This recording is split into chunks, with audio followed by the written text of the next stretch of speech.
Bart Rokelberg of UConn, the University of Connecticut.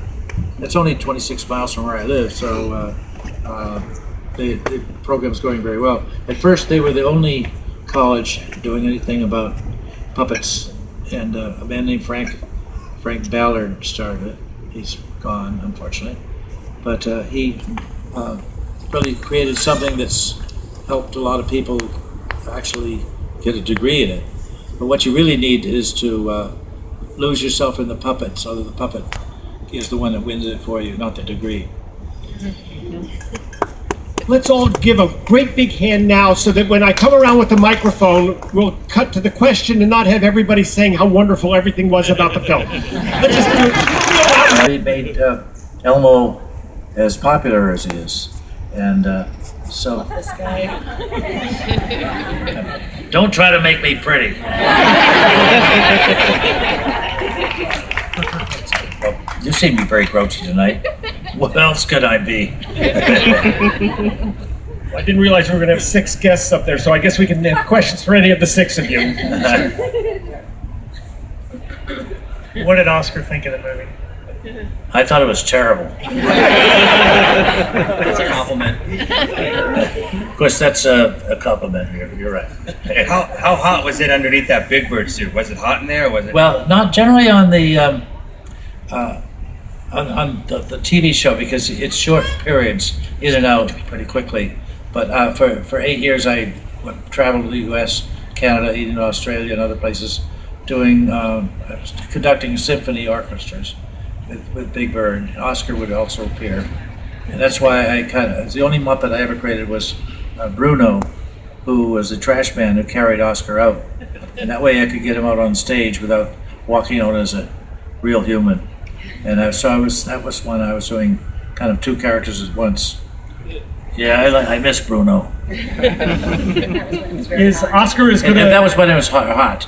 But I was in the concert, by the way. I would lose 3 or 4 pounds in the hour and 10-minute show. Is Oscar as good a nice roller skater as Big Bird? No, I'm not so good. My feet are hard to find.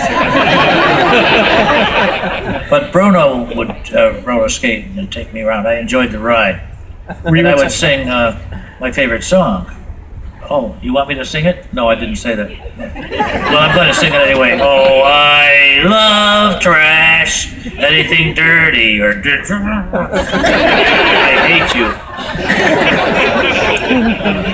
I'm a first generation Sesame Street watcher. Back then, the relationship between Snuffleupagus and Big Bird saw Snuffleupagus, no one else saw him. Yeah. Later on, when I was in high school and college and really wasn't watching Sesame Street anymore, I heard that eventually everybody can now see Snuffleupagus. I was wondering how the evolution of that storyline came about. Well, I thought that that was one where I thought, hi there. I thought that was one that they kind of made a mistake, but to do it all in one show, because that was a Thursday show it appeared, and so finally Big Bird was able to prevail on Stuffy to stay still, and not what he did earlier in that same show. He said, oh boy, I'm going to meet Big Bird's pals. Finally, he'll know I'm real, because he was always real. And so, maybe I better go home and put on a tie. And Big Bird would come back and he's gone. Oh no! And they wouldn't believe him, so he had an awful time getting them to come over and see again that he was back. Big Bird felt like tying him down. And they did finally go. But they filmed it so they all just were, and nobody said anything. I thought they should have all kind of crowded around him and say, oh my God, you're real, and felt him and everything, just so they know he was a solid, real character. So the next day, if you tuned in, he was standing by Hooper's store, and everybody was chatting with him.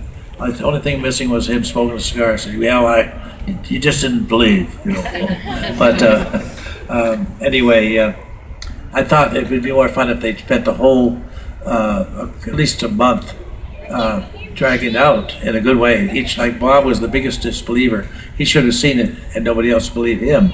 See how he liked that. And but they made it, it was still a good thing. But if you missed that show, you didn't know. A lot of people said, how come you can see him now?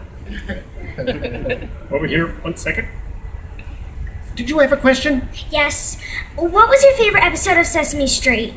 What was the what? Favorite episode. Favorite episode? Well, I think in a way, one of them was the death of Mr. Hooper.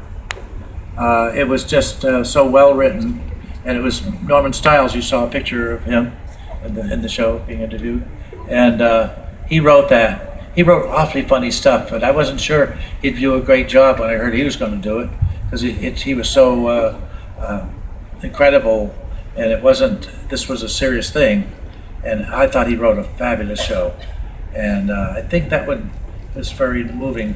But we've done other things that I think are really lasting, and one of them was when a hurricane destroyed Big Bird's nest, and all the actors on the show that were in that show signed away rights to that show, so if they show it anywhere, they don't have to pay anything, and so it's reserved that many PBS channels have or access to it for free, and they can show it in case there is a hurricane or a criminal act that really disturbs the whole region or the whole country, like guns in schools and things like that.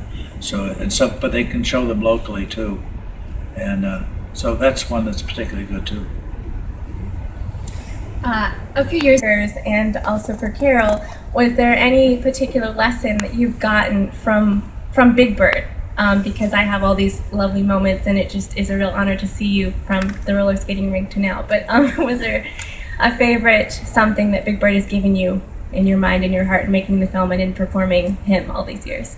Well, he's sort of like, I've felt he's part of the family, although the movie almost belies how I really feel, or goes against it, because I feel he's my child, as I said in the movie, but I am the one who's been playing it all these years, and Sesame Street agrees. I've always wanted to say, I want to do Sesame Street at least 50 years. It's only been 45 so far. And one way or another, I'm going to reach at least that 50.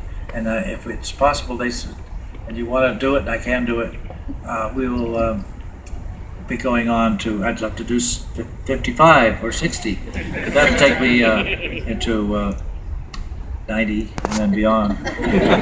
Infinity and beyond. Let's let the other 4 or 5 of you up there possibly deal with that question as well about lessons from Big Bird.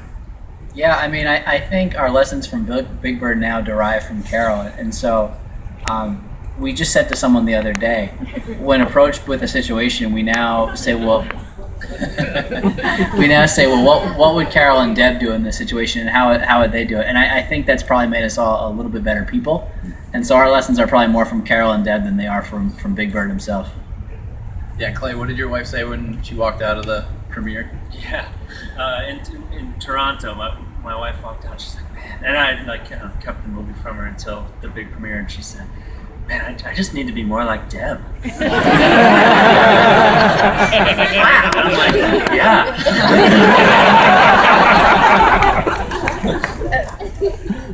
She's great. Head home right now. Well, I've often said, at that party you saw where they cut to it a few times, Jim Henson was there, and it was because of Richard Hunt.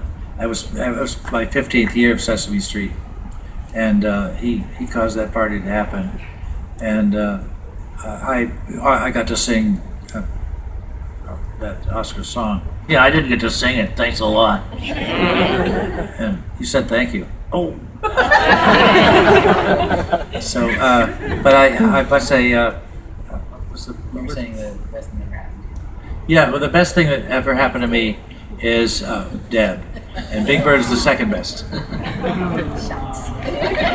Here's another one up here.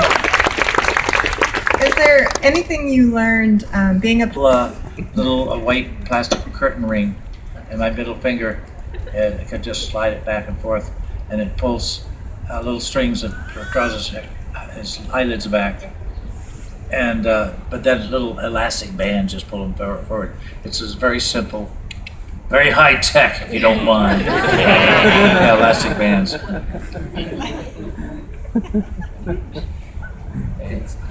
So we heard what Oscar's favorite song was, and when I was growing up, my favorite song was One Little Star from Follow That Bird. And Carol, I'm just wondering what your favorite song in 45 years of performing songs has been. Well, I think Oscars is one of them. I love trash. And Big Bird's everyone makes mistakes, so why can't you? And Abkadabki Jekyll Monopolis to Ritzes. It's the most remarkable word I've ever seen. But actually, I have an awful lot of them. I've recorded over 300 original songs. And the funny thing is that I can sing fairly well, but many songs I've sung, I've never really sung because I record a line at a time. They put them all together. And so in a sense, the song all goes together and it sounds like I sang the whole song. I have sung it, but I've only sung it in pieces. I could never sing it back right now. But some of them were in my regular repertoire when I did shows, so they're fast in my mind. Chord with your costume of Big Bird. Well, if I do a song, Big Bird has been around. I'm going to recording studios. And sometimes I recorded in Worcester, Massachusetts, just because it's near where I live. And I don't have to drive all the way to New York. So, of course, when you see Big Bird talking, I'm saying that at the moment I'm moving the bird. And it's all, so there, of course, I'm wearing mic, and there's microphones on booms over our heads. And they move those around so we'll all get, the sound is very carefully done. It's in stereo for years now. And we're filming in HD. We had to rebuild the whole set because the HD Pro showed how artificial it was. And so it looks much more realistic now. And it's smaller because we can't afford to make big. Don't shoot!